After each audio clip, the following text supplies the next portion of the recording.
Learn groups that you go ahead and raise your hand in the little box, and I will try to unmute you and see if we can get some more folks joining in an audio way, and you can hear some stories from other folks. So any volunteers?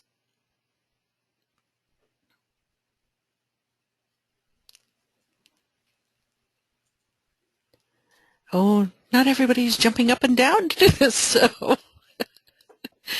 All right. Well, I will check in with you all later about that possibility too. So if you want to collect your thoughts about any stories or things you want to share. Oh, Julie, let me see if I can unmute you. Julie? Actually, sorry, Julie, I don't see a place, I don't see that you have a microphone, so I'm sorry, I can't unmute you. Anybody else? Someday I'll get it all figured out with all the different technological capacity that we have with this webinar service. So thank you for bearing with me. But really, any moment you want to try to raise your hand, do that. Or if you have comments or questions along the way too, you can also type them in the question box, and I'll periodically take a look at that too. So we'll be sure to hopefully have a little bit more of a dialogue than just me talking. So anyway, welcome. I hope things are going well for you all. Things are going, from what my perspective, going really well across the state with Kaleidoscope Play and Learn, and got lots of great information to share with you today too. Okay, so first order of business, I want to just welcome new affiliate organizations. The YMCA Dale Turner location in Shoreline is joining us, and they're going to be offering several different groups over the spring and summer in coordination with Shoreline Public Schools Jumpstart program. So we're happy to have them here. And then World Relief in Kent is working with several Afghan families, many of them very young families, who are here because the men in their families were involved as interpreters during the war for the U.S. Armed Forces. So they are now living here in the United States, and several of the families are in Kent. And so they are really interested in starting a Kaleidoscope group for the recently immigrated families who are just getting to know the country as well as the schools and what we know about child development. So we're really happy to have them involved. And then 4C for Children, which is a child care resource and referral organization with a large territory in southern Ohio and northern Kentucky, is also adopting the Kaleidoscope Play and Learn program, which is awesome. This is now the fourth state in which Kaleidoscope will be taking place. So there's Washington, Iowa, North Carolina, well, and I guess Ohio and Kentucky. That makes 5 states where we'll be located. So I'll be traveling there in a little over a week to do some training with them, and I'm excited to learn about what they have been doing as well too. So very happy about that. So I just wanted to give you a little bit of an update on where we are in terms of the numbers of participants. It's always interesting to me to see this. So these are some numbers from 2014, and then so far in King County only for this year. So I don't have the numbers yet from outside of King County. But in 2014 in Washington State, we had a total of 6,716 participants. So that's the children plus whatever adults they brought with them.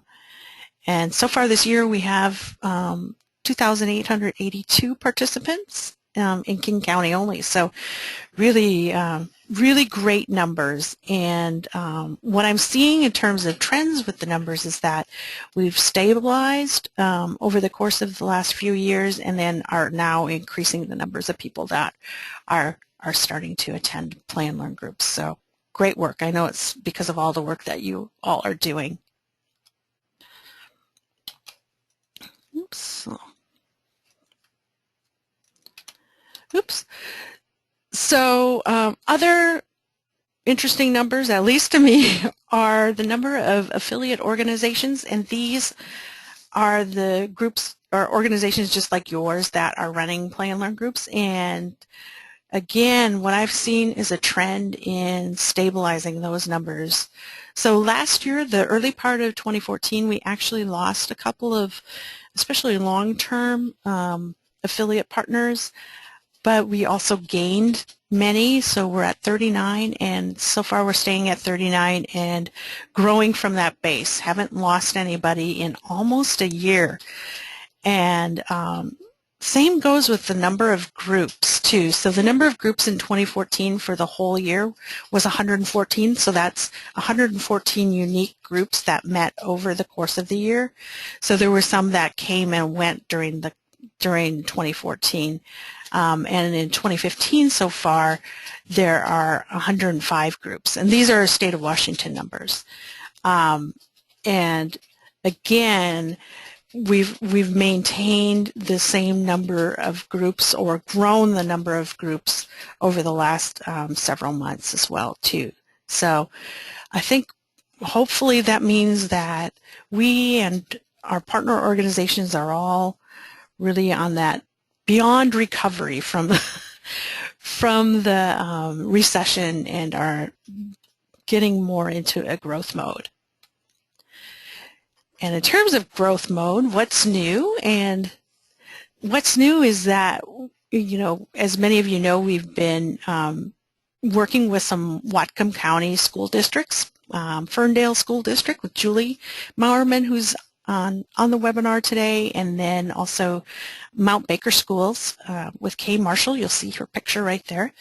Have been a part of Kaleidoscope Play and Learn for some years now, and Julie in particular has been really instrumental in getting some interest and energy going around Whatcom County. In fact, I was just on a phone call right before this webinar with some folks up there to plan a Kaleidoscope Play and Learn 101 training that will include other school districts, including Linden, Blaine, and Bellingham schools. So really, really happy about that, and many, many thanks to Julie and Kay for paving the way there and really being our champion there.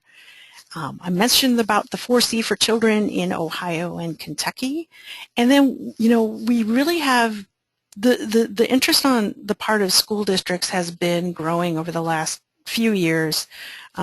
So we are continuing our partnerships with school districts in King County, including Tukwila, Seattle, and Highline, and then Kent School District is also looking at applying for some funding to start a bunch of groups in their school district as well, affiliated with their schools.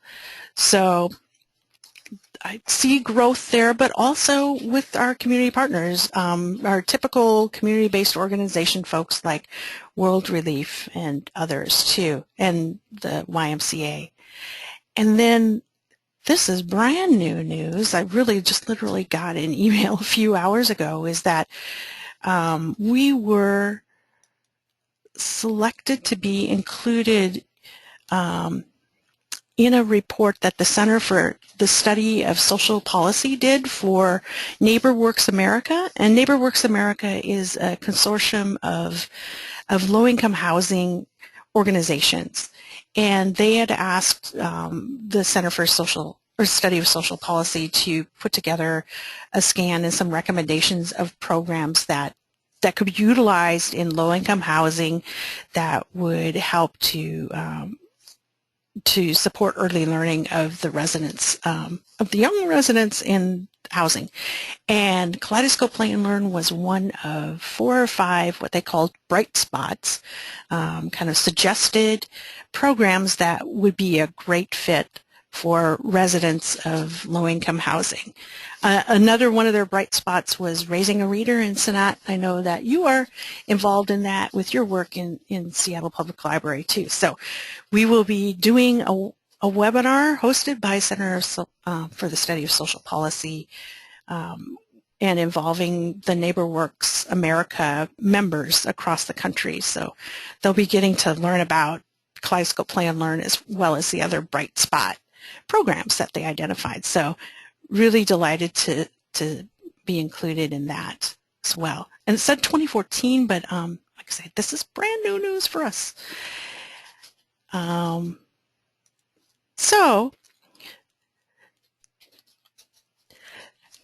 in the works, we've got a few other little projects that are going on in the works, and I know that you've probably heard from a social work student, Karina Saylor, who's working with us this semester, and she's putting together a series or clips from different videos, and thank you to all who have participated in that too. I know some folks have sent videos. Karina has been out to some of your groups to tape, and so she'll be putting together clips that feature participants talking about their experiences, facilitators talking about their experiences and giving tips and information, and all of that will be available on YouTube once we get those finished. And then there'll be also some information that I'll be able to use, some footage that I'll be able to use in our trainings too. So thank you again for everybody that's participated in that. And then Karina also put together a facilitator survey to get some feedback from facilitators about their thoughts and perceptions about the caregiver education component of Kaleidoscope Play and Learn. That's been sort of a focal point for us over the last couple of years of trying to enhance that piece of the programming and making sure that it happens and that we're giving facilitators the kind of support and materials and information they need to really do a good job at doing that. So Karina has put together a survey and asked facilitators for their feedback. So again, thank you if you participated in that survey, and we'll have some information and results about that soon, and we'll get that out to you. And then I hope that folks have had a chance to look, but this was my dream for many years, is that we have our directory of Play and Learn groups online for all the groups in Washington State. So if you go to our website, childcare.org, and get to the Kaleidoscope Play and Learn page, click on the logo, you'll come up with the group of, or the document that lists all of the groups in Washington State. So thank you again for folks providing me with the updated information, or providing Jorge with this too. It really does help us to keep it up to date. And we do get calls from families that are looking for Kaleidoscope Play and Learn. And as many of you know, we are the call center for the state of Washington for families that are looking for licensed childcare, but we also our call takers also do make referrals to Kaleidoscope groups when people are looking for something similar to that as well. So, yay! Any questions or thoughts yet?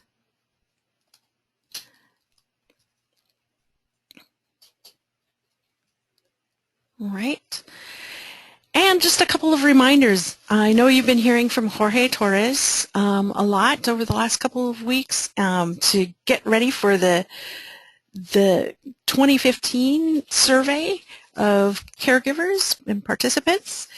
And so hopefully you've been able to email Jorge with the 2 weeks that you plan to do your surveys, either during the month of May, or if you want to do it some other time of year, you can do that as well up through the first part of October.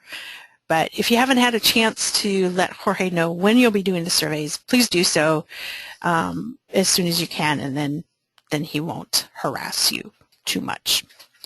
But thank you. We're really looking forward to it, and we'll talk later in this webinar about some of the results that we got from 2014.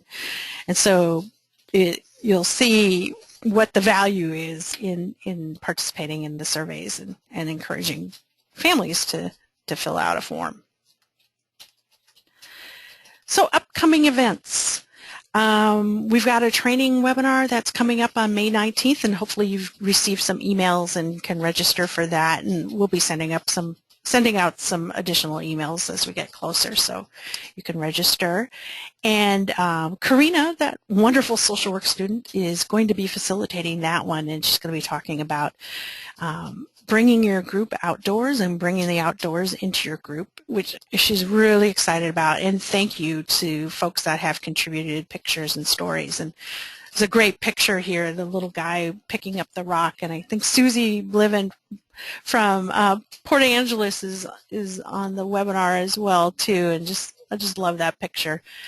So she sent us some really, really nice pictures of folks taking walks and doing plantings and things like that. So the webinar will cover some really fun and interesting things that you can do in your groups, and then talk about how that kind of learning and those kind of activities connect to child development and the development of various different kinds of skills besides just being fun.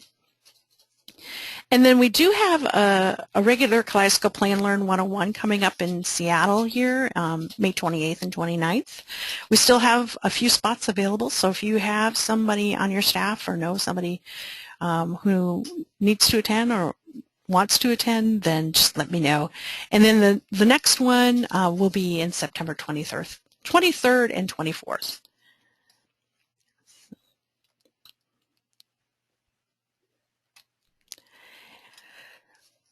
So as I mentioned before, of caregiver education being one of the focal points of our work, especially in our webinars and trainings lately,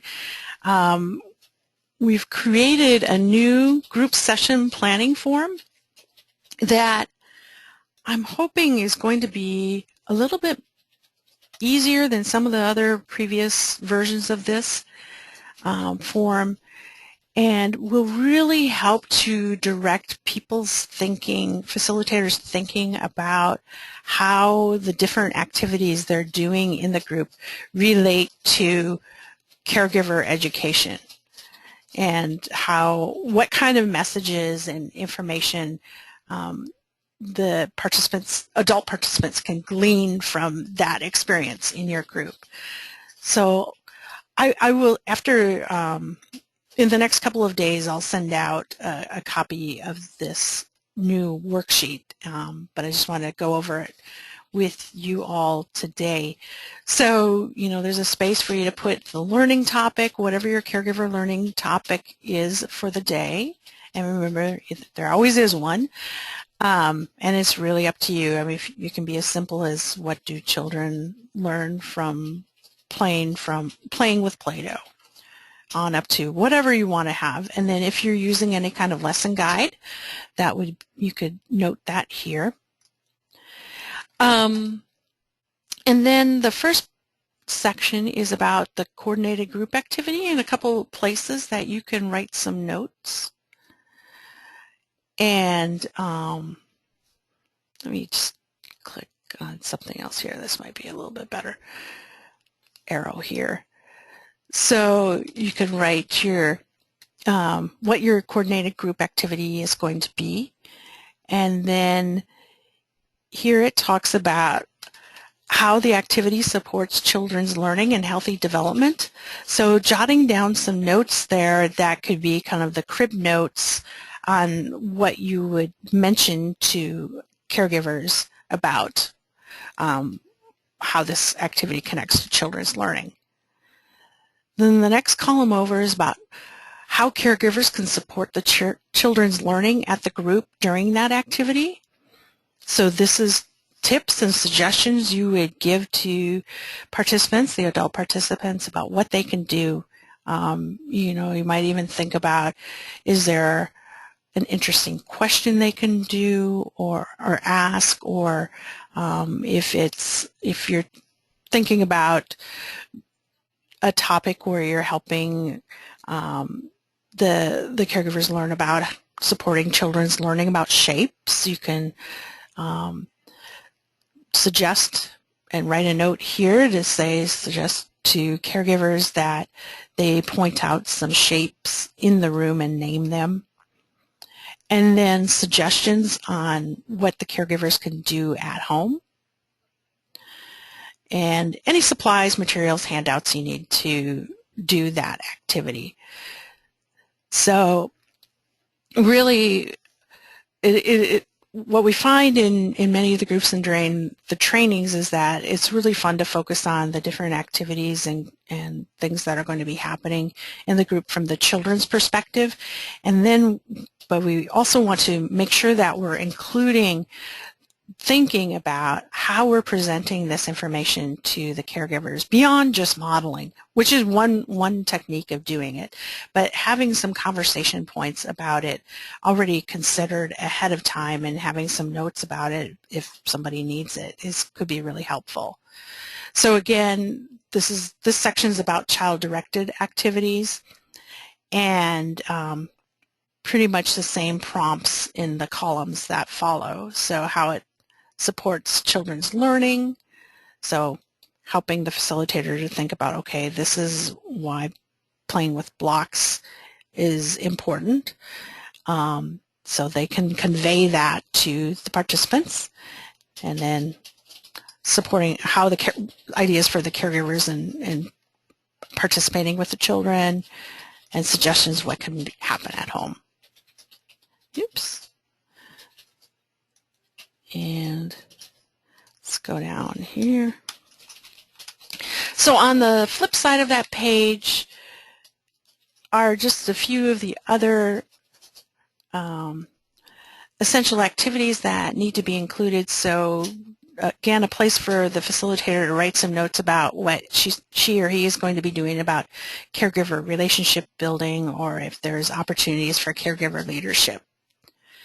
And these are not required, these in the pink area here, but they might be something, be great to include.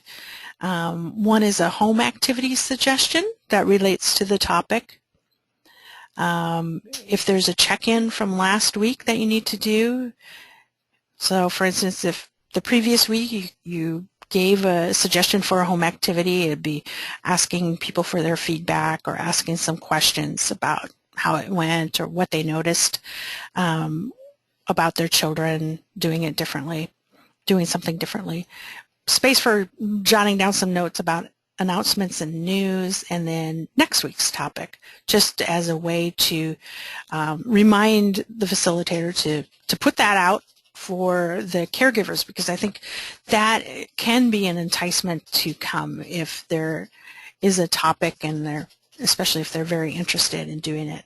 Then there's a space for notes, just as you want to use it. Again, this is not required that all facilitators fill this out, but I would really encourage newer facilitators or those that really want to work on their caregiver education piece to start practice using this. And as is always, practice makes perfect, or at least we get more comfortable with doing these things and it becomes more second nature.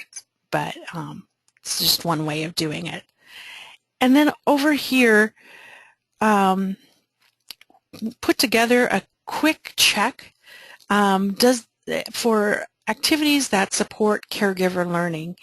And these were some kind of guidelines that we came up with through our observations and feedback from facilitators as well as caregivers about what types of children's activities during the group really help the caregivers to learn about what they can do to support early learning. So these helps caregiver learn more about how children learn, grow, and develop. So each activity hopefully does that in some way, and through the conversation with you it does. Oh yeah, Debbie, okay, let me try to blow this up for you. Yeah, Debbie's writing a note that the text is really small. It is really small. And hopefully you're not looking at us on a phone. So here, let me just blow it up a little bit more. There. Okay. So again, with the quick checks, does this activity support caregiver learning? Does it help caregivers learn more about how they can support children's learning and healthy development? Does it model what caregivers can do at home? Is this something they could easily replicate at home? Does it use materials and things found in the family's homes and neighborhoods? Does it fit caregivers' interests and priorities? Is they're more apt to learn something if it's really relevant and timely? Does it incorporate families' cultures? And does it give caregivers a role in the activity? And the role might be to play with the child, or to observe, or to follow the child's lead, or to ask some open-ended questions, or share some words and vocabulary, but really thinking about the activities through the lens of caregiver learning. And then at the bottom, this little bottom box here, and these are just little cheat sheets for folks,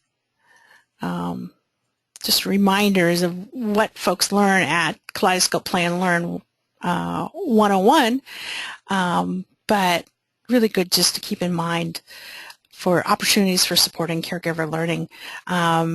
So facilitator can talk about the day's activities and topic to the caregivers as they arrive, talk with the families as they play, explain your talking points from above, things that they noted in the charts above, share the talking points during the group activity, find ways to encourage the caregivers to talk with you and each other about what they see children learning. I saw a really nice demonstration of this at one of the groups that Highline Public Schools does, and where the facilitator put up on a whiteboard some things she noticed that the children had been learning over time, that she noticed that children were being able to identify more of their letters, and then caregivers were encouraged to just write their observations as well. And then during the group activity, that facilitator pointed out that board, what was written on the whiteboard, and shared people's observations. Thought it was a great way to highlight it, both in writing, giving people a chance to contribute, and then also verbally as well.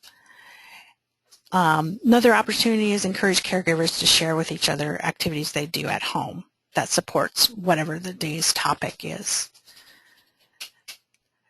Then some more kind of passive ways of doing it are posting the day's topic, so writing that up or putting on a piece of flip chart paper, posting prompts for caregivers to interact with children in activities. So again, it's like maybe, again, if the topic is about shapes, writing up on a piece of paper, point out 6 different shapes to your child and help them name them.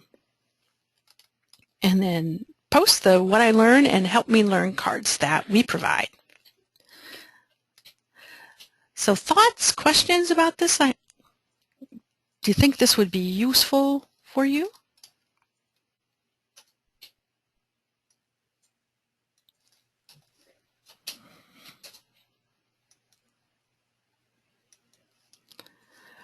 Well, I encourage you to give it a try, but I mean, if you're already sort of in the habit of using one of the other previous forms, by all means, continue to do that, but maybe you want to look at incorporating some of those ideas into at least your planning and thinking through before the group starts. Oh, Debbie has a comment. Let's see. I really like the last section about opportunities for supporting caregiver learning. Good practical ideas. Thanks. Great. Thank you, Debbie. Yeah. I think the more practical they are, the better they work in this kind of program for facilitators as well as for the families. Any piece of it makes it easier. So we'll go now to the survey results from 2014. Really good survey this year, and great results, good participation on everybody's part, from organizations on up on to number of participants. So we had about 602 survey participants. That's an 18% response rate, which is not bad. We'd love to have more, of course, and that's what we're always working towards every year. And of the participants, 65% were people of color, 55% spoke a language other than English at home, 56% had low incomes, and 90% were women. And I think overall throughout the state, I think this is fairly reflective of the people in general that have been attending Kaleidoscope Play and Learn. This is our one opportunity to collect that information, but I think that it is fairly representative. The languages that were noted that people spoke, the primary language other than English was Chinese and then Spanish. I think that is probably not as reflective of the actual general population of folks that are attending Play and Learn. I think there are probably more Spanish speakers, and that was probably, I think, is due mostly in the organizations that participated. And so there were some organizations that had more Spanish-speaking participants that didn't have forms turned in, and many that also served Somali families of Somali speakers. So I think they were underrepresented in our survey. But overall, I think it was pretty well represented. So let me go to a few things about that survey. So hopefully you all have received the copies of the survey reports earlier this year, and they're also on our website too. If you get to the Kaleidoscope Play and Learn page of the Child Care Resources website, you'll be able to download it. But there were a few outcomes that really struck me by how much participants said that they had changed since participation in the program. And the first one was under the category of knowledge and understanding, so changes in caregiver knowledge and understanding. The one, I understand that children develop school readiness skills when they play. And you'll see that only 16% said that they stayed about the same, but then but we saw great change in that. So I'm trying to do a quick math here. 84% said that they knew more about children developing school readiness skills as they play. So I think that's really important. So to me, there's a little two pieces of that question. Is one, understanding what or school readiness skills look like, and then also making that connection between what children gain from play and how that relates to school readiness. So that's very good positive news there. This is all positive news. These are just like the highlights. And then for the outcomes that we're looking at caregiver child behavior, one that really stood out to me is I give the child in my care opportunities to learn and try new things. This was a new question from last year, but you'll see, again, actually 87% said that they do this a little bit more. And in terms of like school readiness skills and social emotional development, this is one where we've heard a lot of feedback from school districts and teachers that this is an important skill or behavior for children to have, and to be able to have opportunities to try things, and then it goes hand in hand with the next outcome of being supported through frustration and having persistence when things get a little hard or are challenging. So it's helping the child to sort of push their envelope a little bit in learning and trying new things and working through some of the emotions that can come with that. So I thought these were great, especially when paired together. They show caregivers are saying that they're doing both of these things a lot more. And then the next one is about, I noticed times to help the child in my care learn throughout the day. And again, 83% said that they are doing this more. 49% are doing it a lot more.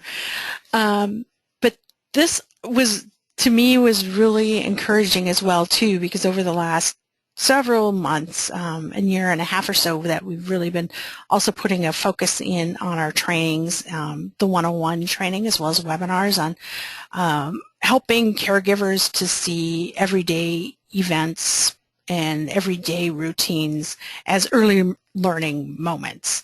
So I think that message is getting out to caregivers, and I'm really glad for it. So we really want to encourage them to think about that. So it isn't necessarily adding extra work to a caregiver's day, but they can really look at ways to incorporate early learning, supportive interactions with the child throughout the day. And then for me, let's see, sorry, to do a few different things at once here. The social network changes were really, really significant. And this has been the case throughout the history of Kaleidoscope Play and Learn, that this has been one that has always continually surprised us in a positive way, and how important the program seems to be for participants and their feeling connected with the rest of their community. This last one on the page, I feel supported as a parent or caregiver in my community. 90% said they felt more supported. 58% said they felt a lot more supported. And this is really, really significant, and something I think we should definitely pay attention to and acknowledge. And we get kind of caught up in the planning of the activities and things, but just how important this is. And this feedback gives us a lot of affirmation that we're on the right track in more than one way of supporting families and supporting their children. And this one in particular of feeling supported ties directly to the 5 protective factors of the Strengthening Families framework, of having that strong social network, of helping families to be resilient and in times of stress and need. So kudos to all of you for setting up a space and an environment where this happens. I think is really touching, and kudos to the families for seeing this and bringing it to our attention through this survey of how important this piece is for them. So I don't know that we need to do anything a lot more or different at all. It seems to be happening, and I just say pay attention to it, and gives us a little bit of insight into why, what families find valuable about this program. So thoughts, questions about any of this? Surprises to you?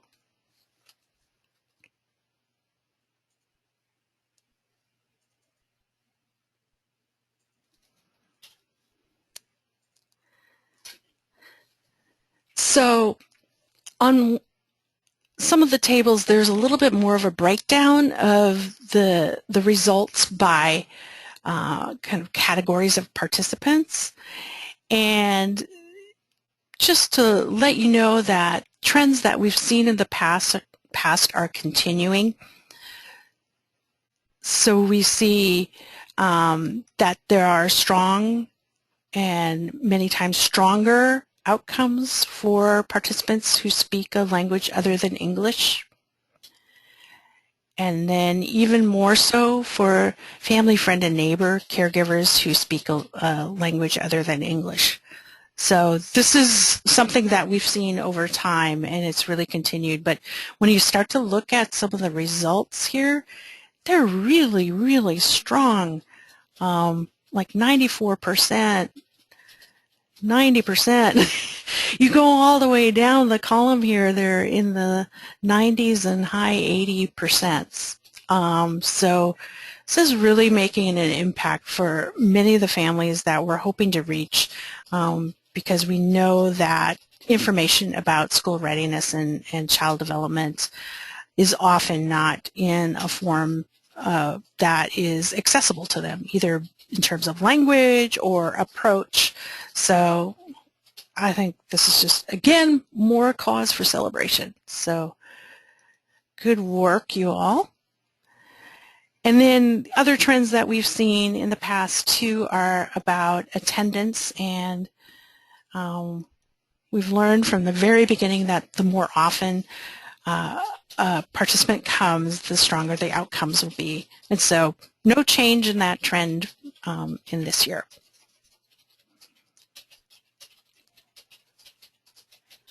So questions, thoughts?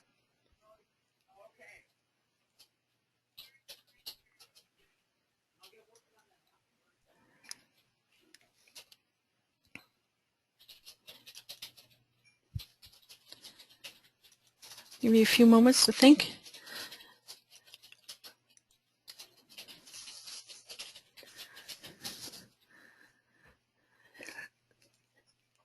So please use the results of this survey in any presentations, any reports, any kinds of grant applications that you're using. Share them with the community, share them with your groups. It's really encouraging for us, and it also helps us to kind of figure out and tweak and do what we need to do. But really what it's showing us this past year is that things were moving along really, really well, at least from the participants' perspective, and that's who counts the most. So, and hopefully this also gives you encouragement too, and some more incentive to make sure to participate in the survey for 2015, because the more we have, the more participation there is, the better the results are going to be too, the more valid they're going to be. And feel free to share the reports with your families, especially if you want to have them available when you're asking the participants to fill out this year's form. If they want to see what happens to it, then this is a great way to show them what happens to all of their input. Again, questions, thoughts?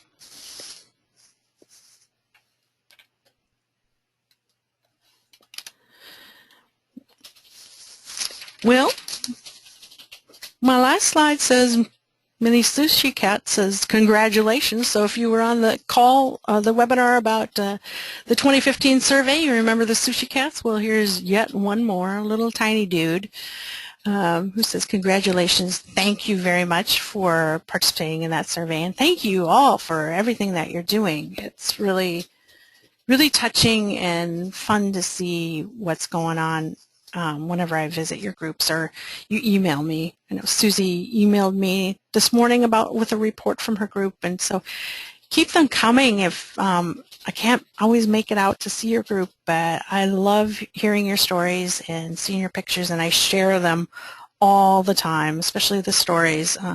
It's really motivating to me as well as to other people in the community, and insightful and informative too. So again, questions, comments, anybody have something to say? We can try again of unmuting somebody if you've got a microphone if you want to speak. Oh, Monica has a question from Monica from Yakima area. Have any groups noticed a drop in attendance because those families with preschoolers that were attending have started kindergarten? Any thoughts about that, folks?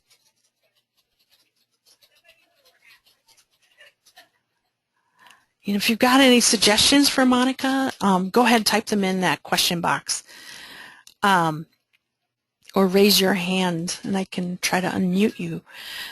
I've noticed that too, Monica, that happens. There might be a core group of families that are attending and their children sort of age out of Kaleidoscope Play and Learn. They graduate on to go to kindergarten. And so sometimes it feels like starting over to try to find new families. And I've also noticed that over the last few years, as more preschool programs become available for families, that they often leave Kaleidoscope Play and Learn a little bit earlier too, as their children move on to preschool, not just kindergarten. So it can be a challenge, and it's a good thing too, because we know that the kids are growing up and they're going where they need to go. But any insights for Monica, folks?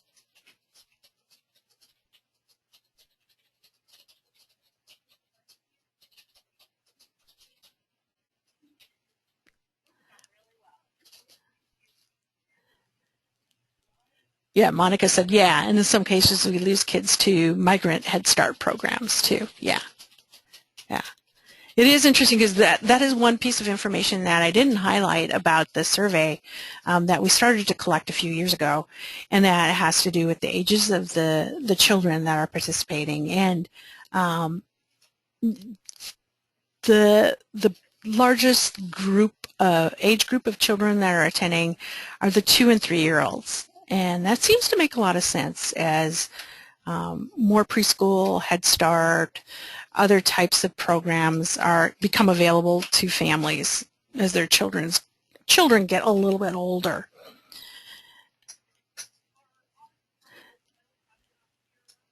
Any other thoughts or questions, folks?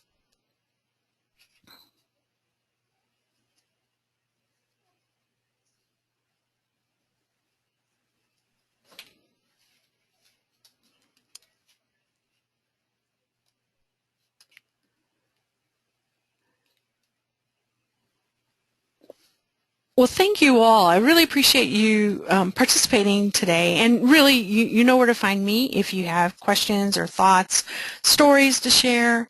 And we will be scheduling another Kaleidoscope Play and Learn Network meeting. Let's see, I have it tentatively scheduled for November 17th, and that is one where we hope to actually do it in person. And we'll try to figure out a location. It'll likely be in the King County area, but somewhere that hopefully, if you can plan ahead, you can make it. We'll try to make it worth your while. It is so much fun to be able to get together in person and to talk and share stories and share information. So thank you for participating today, and like I say, give me a holler if there's anything I can do to help out or if you have any thoughts or suggestions. So really appreciate it. So thank you very much, folks. Have a good rest of your afternoon.